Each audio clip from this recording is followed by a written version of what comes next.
A Matriz Divina, de Greg Braden. Áudio 13. Falando a linguagem dos quanta. Sentir é a chave de tudo.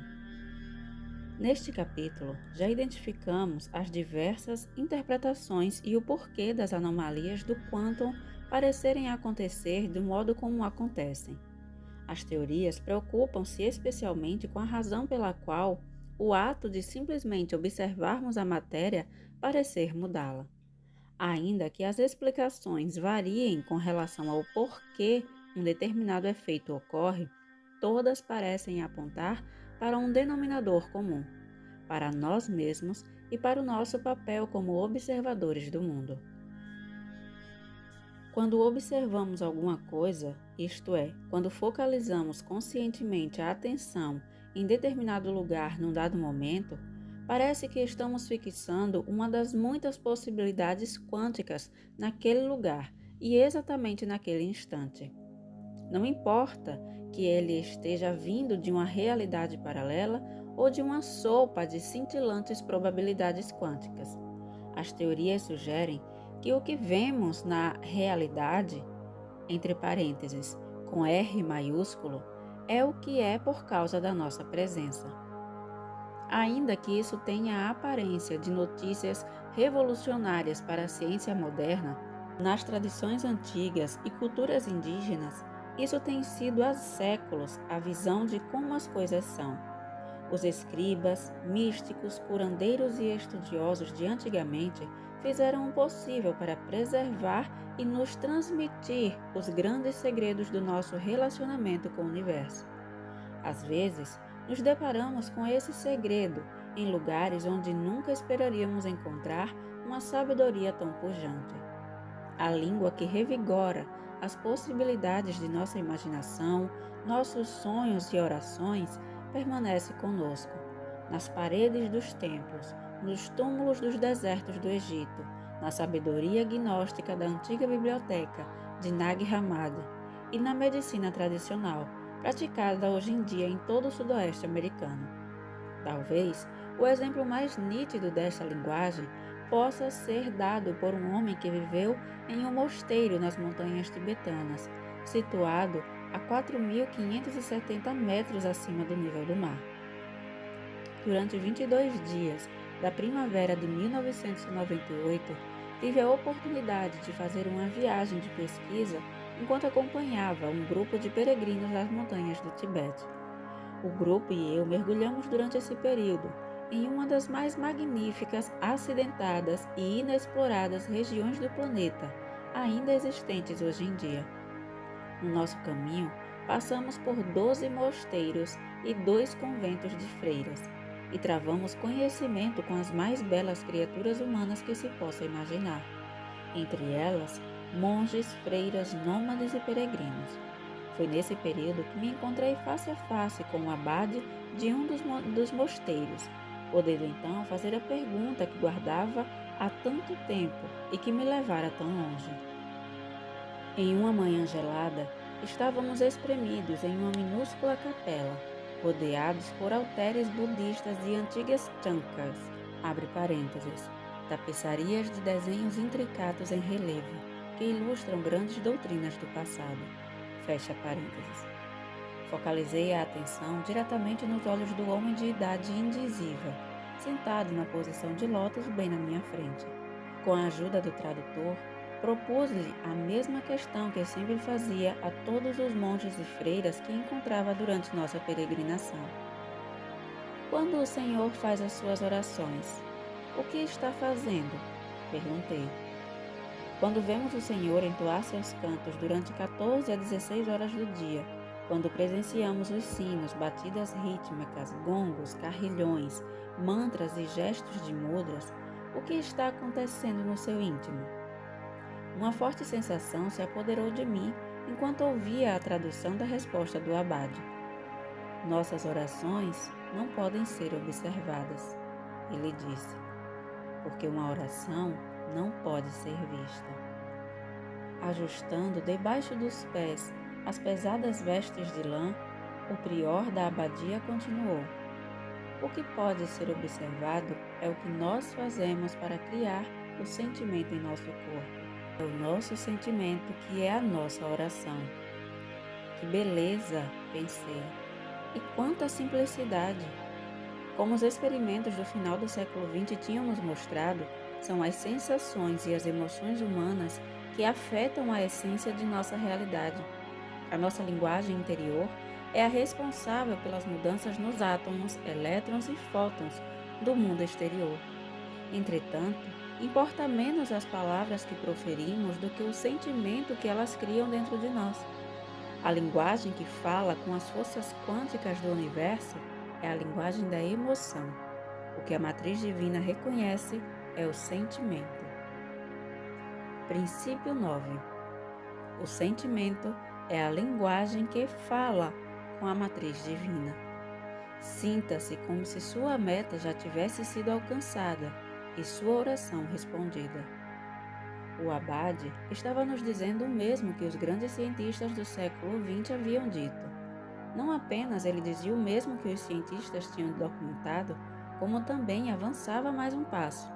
Compartilhava conosco as instruções que explicavam como podemos falar a linguagem das possibilidades quânticas. E, ao fazer isso, usava a técnica hoje reconhecida como uma forma de orar. Não é de se admirar que orações façam milagres. Elas nos colocam em contato com um espaço puro, onde os milagres de nossa mente se transformam na realidade do nosso mundo. Compaixão, uma força da natureza e uma experiência humana. A clareza das respostas do Abade me deixou abalado. Suas palavras fizeram eco às ideias que haviam sido gravadas pelas tradições gnósticas e cristãs há 2000 anos. Para que nossas orações sejam respondidas, devemos transcender a dúvida que muitas vezes acompanha a natureza positiva do nosso desejo. O poder de comando que temos nos é lembrado pelas palavras de Jesus, registradas nos escritos de Nag Hammadi, pelos quais temos uma lição rápida de como superar tais polaridades. De uma maneira que agora já deva soar conhecida, somos lembrados de que quando dizemos à montanha, montanha, mova-se, ela se moverá. Pela clareza de suas palavras, o Abade respondeu ao mistério do que os monges e freiras acabam fazendo durante suas orações. Falam a linguagem quântica do sentimento e da emoção, a linguagem que prescinde de palavras ou de expressão externa. Em 2005, tive a oportunidade de visitar novamente os mosteiros do Tibete, durante um total de 37 dias. Durante a jornada, nosso grupo soube que aquele abade que havia compartilhado conosco o segredo do sentir em 1998 havia falecido. Embora nunca tenha ficado muito claro como, simplesmente sentimos que ele já não estava neste mundo. Ainda que nunca tivéssemos conhecido o homem que tomou seu lugar, quando ele soube que havíamos voltado, fez questão de nos dar as boas-vindas e permitiu que continuássemos com aquela conversa de 1998. Durante mais uma manhã tibetana gelada, mais em outra capela, encontramo-nos, frente a frente, com o novo prior do mosteiro. Poucos minutos antes, tínhamos sido encaminhados pela passagem sinuosa e revestida de pedra que nos trouxera essa minúscula, fria e pouco iluminada saleta. Em absoluta escuridão, tateamos nosso caminho passo a passo, pisando cuidadosamente no piso escorregadio, perigosamente liso devido às gotas derramadas de manteiga de iaque durante séculos. E foi nessa saleta antiga, no coração do mosteiro, respirando aquele ar frio e rarefeito, que pude dirigir ao novo prior outras perguntas de minha pesquisa. O que nos liga um ao outro, ao nosso mundo e ao universo? O que eleva a nossa oração além do corpo e evita que o mundo se desagregue? O Abade me encarou enquanto o tradutor vertia minha pergunta para o tibetano. Instintivamente olhei o guia, nosso intermediário para a conversação inteira. A tradução da resposta do Abade me surpreendeu. Não estava preparado para ouvi-la. Compaixão, disse ele. O Geshe, grande mestre, disse que a compaixão é o que nos mantém unidos. Como assim? Perguntei, em um esforço para entender a resposta que ouvira. Ele está dizendo que a compaixão é uma força da natureza ou uma experiência emocional? Repentinamente, ouvi uma animada troca de percepção enquanto o tradutor transferia minha pergunta para o abade. A compaixão é o que liga todas as coisas. Foi sua resposta final. E isso foi tudo. Depois de quase 10 minutos de diálogo intenso envolvendo os mais profundos princípios do budismo tibetano, tudo o que consegui ouvir foram algumas palavras. Alguns dias mais tarde, estava eu engajado na mesma conversa outra vez e fazia a mesma pergunta para outro monge de elevada posição hierárquica em outro mosteiro. Ao contrário da formalidade que experimentamos na presença do abade, dessa vez estávamos na cela do monge, um minúsculo quarto onde ele comia, dormia, orava e estudava, quando não estava entoando cânticos no salão. Nessa altura, o tradutor já estava se acostumando com o tipo de pergunta que eu fazia e o que eu estava tentando compreender. Enquanto nos acotovelávamos em volta das lamparinas de manteiga de iaque, olhei para o teto daquele quarto pouco iluminado. Notei que ele estava coberto com a fuligem proveniente de incontáveis anos de queima das lamparinas, as mesmas usadas para dar luz e calor ao lugar onde estávamos naquela tarde. Como fizera dias antes com o abade, fiz de novo a mesma pergunta ao monge, ajudado pelo tradutor. A compaixão é a força da criação ou é um sentimento? Os olhos dele se voltaram para o lugar do teto que eu estivera mirando em momentos antes. Tomando uma respiração profunda, ele pensou por alguns instantes, reunindo tudo o que havia aprendido desde que entrara no mosteiro aos 8 anos de idade. Abre parênteses. Ele então aparentava ter 20 e poucos anos. Fecha parênteses. Subitamente, ele baixou o olhar e me encarou enquanto respondia. A resposta foi curta, poderosa e plena de sentido. Ela é ambas as coisas. Foram as palavras pronunciadas pelo monge. A compaixão é ao mesmo tempo uma força do universo e uma experiência humana. Naquele dia, depois de ter percorrido metade da circunferência do planeta, praticamente a 5 quilômetros acima do nível do mar e a horas de distância da cidade mais próxima, na cela daquele monge, ouvi as palavras de sabedoria menosprezadas pelas tradições ocidentais por serem tão simples. O monge tinha acabado de compartilhar o segredo que nos liga a tudo no universo, bem como a qualidade que faz com que nossos sentimentos e emoções sejam tão poderosos.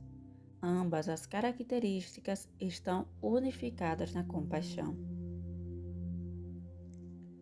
Nem todos os sentimentos são adequados. Traduções recentes de antigas orações gravadas em aramaico, a linguagem dos essênios, os escribas dos manuscritos do Mar Morto, aparentemente falavam exatamente o mesmo que o monge nos transmitia, como sendo a essência do segredo de transformação da realidade. Essas novas interpretações também oferecem novas pistas, e porque tais instruções parecem muitas vezes tão vagas. As novas traduções dos documentos originais do Novo Testamento mostram que foram tomadas tremendas liberdades ao longo dos séculos com as palavras e intenções dos autores antigos. Como se costuma dizer, muito se perdeu na tradução. Abre parênteses. Esse e outros exemplos citados nestas páginas estão no meu último livro, Secrets of the Lost Mode of Prayer, mas por serem tão relevantes decidi incluí-los aqui também. Fecha parênteses. Com relação à nossa capacidade de participar dos eventos da vida, de usufruir de condições físicas e emocionais saudáveis e de conviver bem com os familiares, uma simples comparação do conhecido é pedindo que se recebe, com a versão bíblica moderna pode nos dar uma boa ideia do quanto foi perdido nas traduções antigas. A versão condensada e moderna da Bíblia do Rei James nos diz: conseguirás tudo o que pedires ao Pai em meu nome. Até agora, nada pediste em meu nome. Pedi e recebereis, e que vossa alegria seja plena. Quando comparamos isso com o texto original, notamos qual o trecho importante que foi ignorado. A parte que faltou na tradução foi sublinhada por mim para a devida ênfase, como se vê a seguir. Abre aspas. Todas as coisas que pedires franca e diretamente, usando o meu nome, serão concedidas. Até agora isso não foi feito. Portanto, peça sem motivos ocultos e sinta-se cercado pela resposta. Seja envolvido pelo teu desejo e tua alegria será plena. Com essas palavras, somos lembrados do princípio quântico que nos informa ser o sentimento a linguagem direta e o foco da nossa consciência. Trata-se de um estado íntimo de existir, não de algo que fazemos em determinado momento do dia. Conquanto seja claro que a emoção é a linguagem reconhecida pela matriz divina, deve também ficar claro que nem todo sentimento será capaz de estabelecer a comunicação. Se assim fosse, o mundo ficaria muito confuso, visto que a concepção de uma pessoa poderia ser sobreposta por outra, de alguém que tivesse ideias inteiramente diferentes. O monge declarou que a compaixão tanto é uma força criativa quanto a experiência que possibilita chegarmos a senti-la. Os princípios mais profundos do ensinamento sugerem que para atingirmos a compaixão, precisamos abordar um problema sem ter uma grande expectativa do resultado. Em outras palavras, precisamos ser capazes de percebê-lo sem julgá-lo e sem deixar o ego afetar nossa percepção. Aparentemente, essa é exatamente a qualidade da emoção que constitui a chave para a comunicação significativa e eficaz com a matriz divina. Como o físico Amit Goswami sugere, é preciso mais do que o estado normal da consciência para fazer uma possibilidade quântica em realidade. Na verdade, para fazer isso, ele recomenda que estejamos no que ele descreve como um estado não comum de consciência. Para chegar nesse ponto, a tradução aramaica afirma que devemos pedir sem motivos ocultos. Outra maneira de deixar mais claro esse ponto tão importante da instrução é afirmar que, em tempos modernos, precisamos tomar nossas decisões a partir de desejos não fundamentados no nosso ego. O grande segredo para trazermos o foco de nossa imaginação, fé, capacidade de cura e paz interior para a realidade presente é fazermos isso sem forte apego ao resultado de nossas escolhas. Em outras palavras, somos convidados a fazer nossas orações sem julgar o que deveria estar ou não ocorrendo. Princípio 10. Nem todos os sentimentos são adequados. Aqueles capazes de criar deixam de lado o ego e o julgamento prévio. Talvez uma das melhores descrições de como vivenciamos essa posição neutra seja apresentada no trabalho do grande poeta Sufi, Rumi. Com palavras simples e poderosas, ele afirma que, abre aspas, além das ideias de ações certas e erradas existe um campo. Vamos nos encontrar lá. Fecha aspas. Com que frequência podemos realmente afirmar que estamos, em algum momento da nossa vida, no campo de Rumi do não julgamento, especialmente quando o destino de algum ente querido está na balança? Ainda assim, isso aparenta ser justamente a maior de todas as lições do nosso poder, o maior desafio de nossa vida e uma imensa ironia da nossa capacidade de criar um universo participativo. Parece que, quanto mais forte for nosso desejo de mudar o mundo, mais ilusório se torna nosso poder de fazê-lo. Isso acontece porque o que queremos muitas vezes se baseia no ego. A mudança não teria tanto significado para nós, se assim não fosse. Entretanto, quando amadurecemos nosso estado de consciência e percebemos que temos capacidade de alterar nossa realidade, também nos damos conta de que fazê-lo já não nos parece importante. Assim, como nosso desejo de dirigir um automóvel definha depois que nós passamos realmente a dirigi-lo, quando adquirimos a capacidade de fazer milagres, a urgência de levá-los a acontecer também parece se dissipar. Isso pode ser porque, juntamente com a consciência de que somos capazes de mudar as coisas, vem uma aceitação do mundo do modo como ele é. É essa liberdade de possuir o poder sem dar a ele tanta importância que nos permite ser mais eficazes em nossas orações. Aqui pode ser que esteja a resposta para a pergunta feita pelos que meditaram, cantaram, entoaram o Om, dançaram e oraram pela recuperação dos seus entes queridos. Ainda que cada ato tenha sido indubitavelmente bem intencionado, muitas vezes deve ter havido um forte apego ou desejo de que a cura da pessoa querida acontecesse. Acreditou-se imprescindível uma recuperação milagrosa. Note que, se a cura ainda precisava ocorrer, era sinal de que ainda não tinha acontecido, pois se tivesse, não estaríamos rezando por ela em nossas orações. É como se, pelo fato de desejarmos a cura, os esforços para consegui-la reforçassem a realidade na qual a doença estava presente. Isso leva à segunda parte da antiga instrução, algo que frequentemente nos passa despercebido enquanto tentamos trazer os milagres para a nossa vida. A parte seguinte da tradução nos convida a sentir-nos cercados pela resposta e envolvidos pelo que desejamos, de tal modo que nosso contentamento possa acontecer. Essa passagem coloca em palavras precisamente o que os experimentos e as antigas e sábias tradições sugerem. Precisamos, primeiramente, ter o sentimento da cura, da abundância, da paz e do conhecimento das respostas às nossas orações quanto ao bem-estar íntimo, como se tal já tivesse ocorrido. Antes, portanto, que se tornem realidade em nossa vida. Na passagem citada, Jesus diz que isso ainda não teria ocorrido com aqueles a quem dirigia a palavra. Foi como no caso dos meus amigos com a poderosa medicina da oração e das boas intenções, pois ainda que eles possam ter acreditado no que pediam a orar, se fizeram um pedido simplesmente dizendo por favor, permita que essa cura aconteça, não usaram a linguagem do campo universal, compreensível pela matriz divina.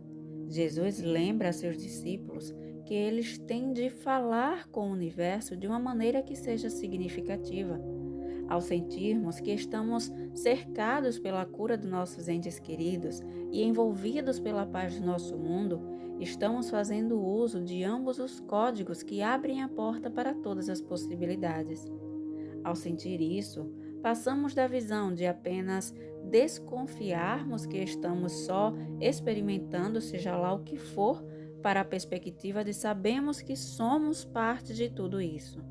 Criamos então uma troca de energia, que pode ser descrita como um caso clássico de salto quântico. De um modo muito semelhante a um salto de elétron do átomo que passa de um nível de energia para outro, sem se mover no espaço, quando realmente sabemos que estamos falando a língua quântica da escolha e não simplesmente pensando que poderíamos fazê-lo. Estamos em outro estado de consciência. Esse é o estado que se transforma no espaço puro, onde são iniciados os sonhos, as orações e os milagres. Estamos conectados para criar. Durante uma conversação com o místico e poeta indiano Rabindranath Tagore, em 1930, Albert Einstein resumiu os dois pontos de vista do início do século XX com relação ao nosso papel no universo. Conforme Einstein, existem duas concepções diferentes acerca da natureza do universo. Pelo primeiro ponto de vista, o mundo seria uma unidade dependente da humanidade. Na segunda concepção, o mundo seria percebido como uma realidade independente do fator humano. Apesar de os experimentos descritos no capítulo 2 demonstrarem, sem sombra de dúvida, que a observação consciente da matéria que constitui o mundo afeta diretamente o comportamento dessa mesma matéria, aí incluídos seus átomos e elétrons, provavelmente vamos acabar concluindo que deve existir uma terceira possibilidade entre os dois extremos concebidos por Einstein. Essa terceira possibilidade talvez revele que nosso universo veio a existir por um processo que não nos incluía em um primeiro momento. Ainda que a criação possa ter tido início sem nossa presença, agora estamos aqui e o universo continua a crescer e evoluir. Se há uma certeza que podemos ter a respeito do universo, é a do seu constante estado de mutação. Desde as estrelas, que de tão distante se apagam antes mesmo de vermos suas luzes, até a energia que desaparece nos misteriosos vórtices chamados buracos negros. Isso acontece em tudo o que vemos, e até mesmo nos domínios invisíveis para nós. Nessa altura, deve estar clara a impossibilidade de sermos meros espectadores curiosos neste mundo. Como observadores conscientes, somos parte daquilo que presenciamos. Além disso, apesar de os cientistas ainda não terem chegado a um acordo sobre uma teoria que explique de que modo mudamos nossa realidade, todos eles dizem que o universo é alterado pela nossa presença. É como se estar consciente fosse por si só um ato criativo, como declarou o físico John Wheeler. Vivemos em um universo participativo, não em um onde manipulamos ou impomos nossa vontade, ou em que possamos controlar completamente o mundo em que vivemos. Em nossa capacidade como parte do universo atual, somos capazes de modificar e substituir pequenas peças dele, de acordo com o modo como vivemos nossa vida. No reino das possibilidades quânticas, parece que somos feitos para participar de nossa criação. Estamos conectados para criar. Como parecemos estar universalmente unidos no plano quântico, em última análise, nossa conectividade nos promete que as mudanças aparentemente pequenas na nossa vida podem ter uma enorme influência no nosso mundo e no universo além dele. A conexão quântica com o cosmos é tão profunda que os cientistas criaram um novo vocabulário para descrever o que essas ligações realmente significam. O efeito borboleta, mencionado no capítulo 1, por exemplo, descreve como pequenas mudanças podem provocar efeitos realmente grandes. Formalmente conhecido como dependência sensível às condições iniciais, a conclusão desse fenômeno sugere que uma única pequena mudança em alguma parte do mundo pode ser o gatilho para disparar uma imensa alteração em algum outro lugar e em algum outro momento. A analogia mais conhecida para esse fato afirma que, se uma borboleta bater as asas em Tóquio, um mês depois poderia ter um furacão no Brasil. Um exemplo bastante lembrado de como isso pode realmente ocorrer foi o equívoco do motorista do arquiduque Ferdinando, quando dobrou na direção errada na conversão de uma determinada esquina de 1914. O erro levou o arquiduque a enfrentar seu assassino face a face, e sua morte catalisou o início da Primeira Guerra Mundial. E tudo começou com um erro muito simples, passível de ocorrer com qualquer pessoa. Uma esquina dobrada na direção errada e o resultado teve repercussão global. No capítulo 2, repassamos 3 experimentos que nos contaram como nos relacionamos com o nosso mundo. Esses experimentos nos mostraram que o DNA é capaz de alterar a constituição da matéria e que a emoção, por sua vez, pode provocar mudanças no DNA. Os experimentos militares e os conduzidos por Clive Baxter mostraram que esse efeito não é limitado pelo tempo ou pela distância. O resultado final aponta para o fato de que eu e você direcionamos uma força interior que trabalha em um domínio livre das limitações da física como a conhecemos. Os estudos concluem que não estamos presos às leis científicas como nós as compreendemos hoje. Esse pode ser precisamente o poder a que o místico São Francisco aludiu há mais de 600 anos, quando disse: "Existem forças belas e selvagens dentro de nós", admitindo-se que dentro de nós existia um poder capaz de alterar a essência do universo, de modo a curar e criar a paz. Tem muito